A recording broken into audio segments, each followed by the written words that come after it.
Зя сайн бацхан үзэгчдээ өнөөдөр бид зүрх муутай хүмүүсийг үзхийг хэрэглэх бүх цаг үеийн хамгийн аимшигтай 10 киног танилцуулах болно. Бэлэн үү?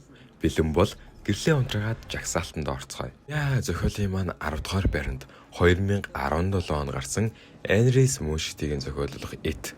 Мен Мужийн дээрх химиг жижиг хотод хүүхдүүд учир битүүлгээр алга болж эхлэх бөгөөд хэсэг найзууд нэгдэж 27 жил тутамцарч хүний айц хүчээр хоололдог Pennywise нэртэй аимшиг залилагчтай нүүртүүлэх болно.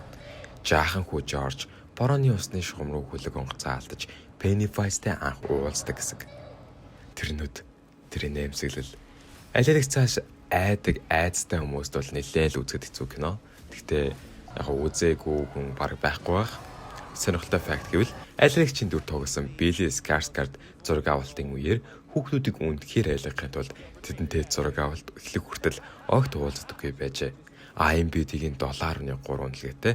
За миний энэ кинонд өгөх үнэлгээ бол 10-аас $7.5. Нэг амар хэсэг бол байхгүй. Зүгээр яг гэр бүлээрээ үзэхэд бол тохиромжтой гоё кино шүү. Залтын маань 9-р байранд 2013 онд гарсан Джеймс Ван эрхмийн найруулсан The Conjuring. Бодит явдлаас сэтгүүлсэн энэ кинонд паранормал үзэгдэл судлаач Эд Лорен Warner нэгэн хуучин фермийн байшинд нүүжирсэн гэр бүлийг аимшигт хараалцсан үстээс аврахаар оролдох болно.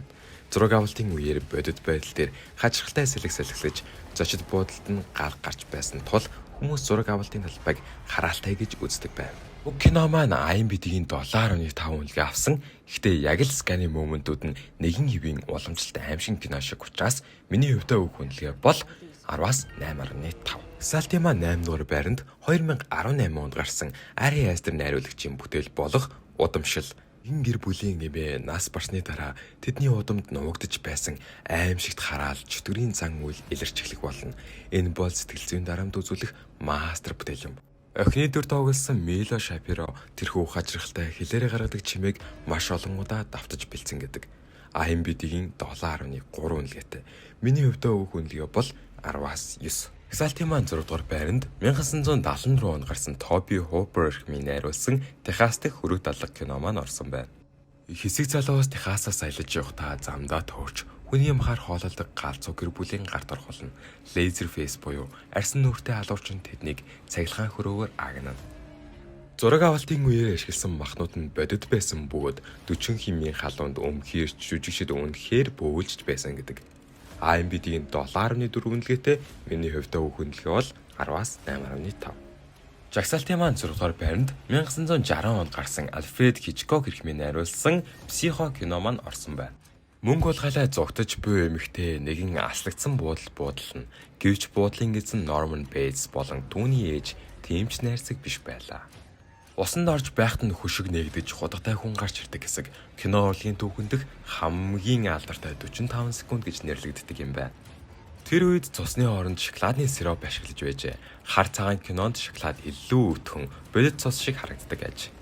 IMDb-гээс 8.5 үнэлгээ авсан энэхүү кино маань аимшигын кинонуудад 1960 онд суурийг тавиад өгсөн гэхэд л болно.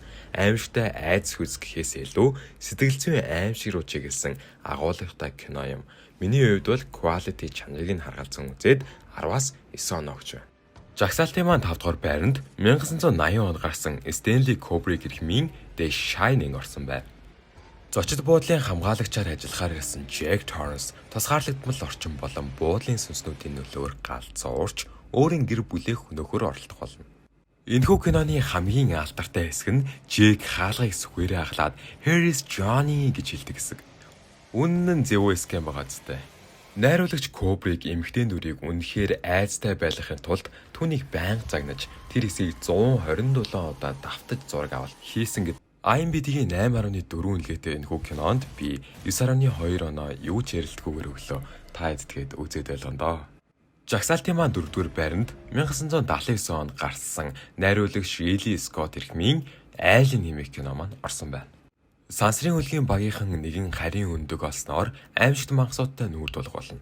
Тэр бид тэдний хөлөг дээр нуугдаж нэгээр нь агнаж эхэлнэ. Энэхүү киноны маань хамгийн оргил хэсэг нь Кенни цээжнээс жижигхэн харь гаригийн бит зад үсрэн гарч ирдэг хэсэг.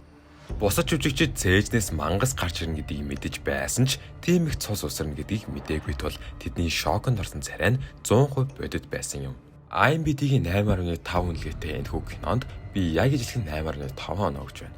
Ер нь бол 1979 онд нээж амар кино гэж байх хэвээр. Харь гариг шинжлэх ухаан яг л модонд орж исэн үе. Жагсаалтын маань 3 дугаар байранд 1973 онд гарсан Уильям Friedkin гэх хэрхмийн The Exorcist гэх нөгөөх л алдартай кино маань орсон байна. Чөтгөрд авцсан 12 настай охиныг аврахын тулд 2 санваартанд тэмцэлдэх болно.